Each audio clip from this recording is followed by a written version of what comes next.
Ottawa Senators Tim Stutzle speaks out on the departure of an ex-teammate and gives him the harsh truth. But we'll get into that later in the video. First, we just want to say that 91% of you guys aren't subscribed, so if you're looking for a home to daily NHL content, look no further. Go down below, hit that subscribe button. We'd love to see it. With that said, let's get right into the first topic of the video, which is why DeBrincat left Ottawa. And in an article written by the Hockey Writers today, they say DeBrincat made it impossible for the Senators to bring him back, even more difficult to trade him to anywhere but the Detroit Red Wings. Sources say he didn't like his role as a second-line winger behind Brady Tkachuk.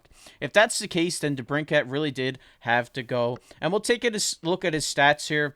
Obviously, just played one season in Ottawa last year. Before that, in Chicago his whole career. Put up 66 points last year in 82 games, as well as a great face-off taker with 53% on the face-offs last year. But obviously, when you hear this about a young, kind of a young stud in the league, you don't really want to hear this about him. It's kind of a selfish move, in my opinion. You see players around the league, especially in Toronto, for example, like Nylander, who plays under Marner, and Tavares, who plays under Matthews, and you never hear those guys come out and say, "Hey, I don't want to be on the second line. I want to be on the top line," because hockey is a team game, and you're not going to get nowhere if you don't take the team aspect into account. Yeah, he really made it hard for Detroit in this situation where he wants to play on the top line, but a guy like Brady Tkachuk, who in my opinion is by far and away the best player on the Ottawa Senators, he hits, he fights, he can play defense, he'll score points, he does everything, and DeBrincat's more of just a goal scorer and assist guy. He's not going to throw his weight around, and there's a reason why Brady does have the C on his chest. So you can't move Brady down, or you can't really just make line adjustments just to keep this guy happy and keep him here. Look at like Pittsburgh when they won the cup.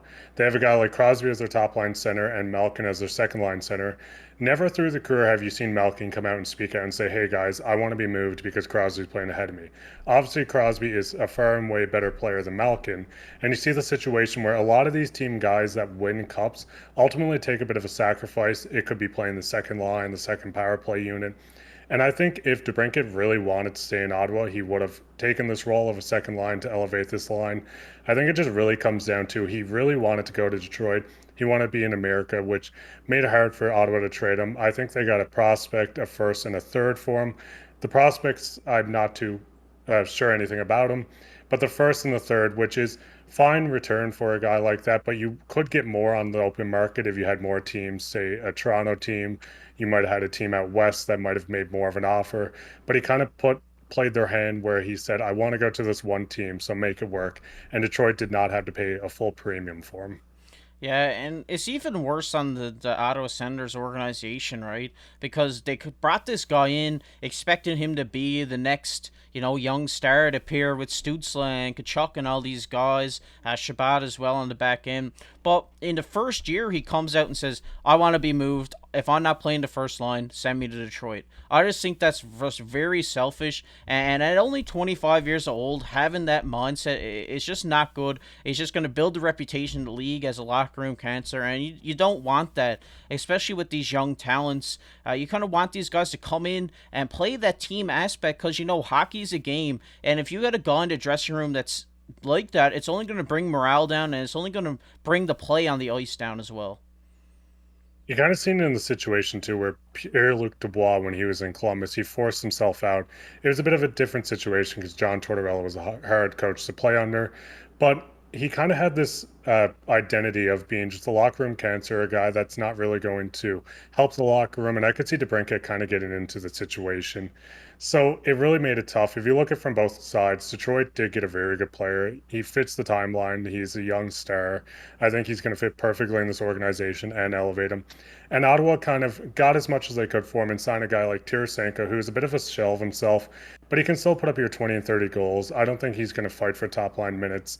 And they did fill the void as best they could to keep the team competitive and pushing for that wild card spot. Yeah, and even with this loss, I do think Ottawa is still in really good shape for this year. I think they will be battling for that last playoff spot in the Atlantic this year. And like you said, bringing in a grizzled vet like Tarasenko is only going to help the team in a mentor and mentoring these young guys as well. I think it was a great pickup. I think obviously, like you said, he can come in, score your 20, 30 goals, and that's all you can expect out of him. And obviously, having an older guy in the room is just going to help with leadership, help these young guys develop into the players they're supposed to be. But we're going to get into our next topic of the video here, which is Stutzle speaks out on ex-teammate's departure. And yes, in a recent interview, Stutzle spoke out about DeBrincat's departure, and he said, if he doesn't want to be there, I don't want to make him have to be there. That's fine to us. I think the whole group, we've been saying it, we want him to stay, we want him to be a part of this group, and he's a great guy and a great player. But obviously, when you have one of your younger stars coming out and saying, like, if you don't want to be here, just go, I just think, it's kind of giving them the harsh truth is like, we want you to be here, but if you don't want to stick around, then just go on your merry way kind of thing. Yeah, I think it shows character that he did speak out. He showed his frustration, like, hey, we want you here, the fans want you here, the organization wants you here. But obviously, if he's not committed to this core, you have to ultimately let him go because the last thing you want is a star that's not putting in his full value. You're paying him so much money just to not really produce or put in the full effort on every shift. You kind of see situations where Goodrow left Calgary to go to Columbus at a little lesser extent, but Bogosian did not re-sign with the Leafs during the COVID year due to him wanting to be in America due to the COVID restrictions. So you see a lot of these American guys that might want to go play home, get closer to family in situations, which you can't really blame a guy. But when you're going into hockey, this is it's a business. You're going to go to a team you might not like. You might not grow up being a fan of this team, but you have to show dedication. You're getting drafted, you're getting traded, and it's just situations where I find it hard to just look over him forcing him way out of Ottawa, where them and Detroit are in the same situation. So it's not like he's saying, hey, I want to go to a contender.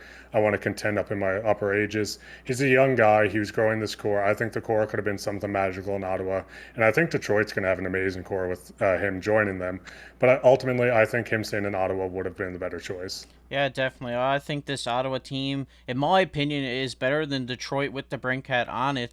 But, with him leaving and, like we said, bringing in Tarasenko and some guys they signed this offseason, I still think they're in good shape. Obviously, I think Detroit's in really good shape with him there. But we'll have to see how that works out because if he goes there and is not playing well and gets bumped down to the second line, does he request a trade out of there too? It's going to be interesting to see. Obviously, everybody who plays in the NHL wants to be a top line star, but not everybody can. So you kind of got to bite the bullet and just play as a team and play as a unit because you're not going to win a Stanley Cup by yourself. And I just think Ottawa's better off from this. I think they got rid of a guy who's kind of going to be a cancer in the locker room by these comments. So bringing in, like I said, a grizzled vet who knows the game and knows how to act as an NHL player will really help develop this young core. And I think Ottawa's going to be in for a hell of a season. But we're going to get into our next topic here, which is comment of the day. And the comment of the day today goes to SleeStack69. Sorry if I'm saying that wrong. But he says, great episode. Love to hear about the goalies in the system. And of course, he's talking about the Leafs system. And yeah, we were planning on doing a Leafs goalie system type video, some prospects that the Leafs had. So stay tuned for that. We got lots of content planned with the season coming up. We're trying to pump it all out day to day. You might start seeing maybe some 2 video days. We're just got lots of ideas and we just want to pump them out to you guys. I just want to say, if you guys enjoyed this video, make sure to go down below, hit that like button, hit that subscribe button. We're trying to hit 1,000 subscribers before the season starts. We'd love to see that happen. And also, comment down below what your thoughts on this whole DeBrincat situation are. And because me and Mark were kind of surprised by this today. I just think you don't want to hear that coming out of a young player. But we'd like to hear your guys' opinion. Let us know what you think of the Tarasenko ad as well. What do you think of the Detroit roster with DeBrincat on it? Let us know, and you might be featured on the next comment of the day. But I've been KC, alongside my co-host Mark Pye. Keep your stick on the ice.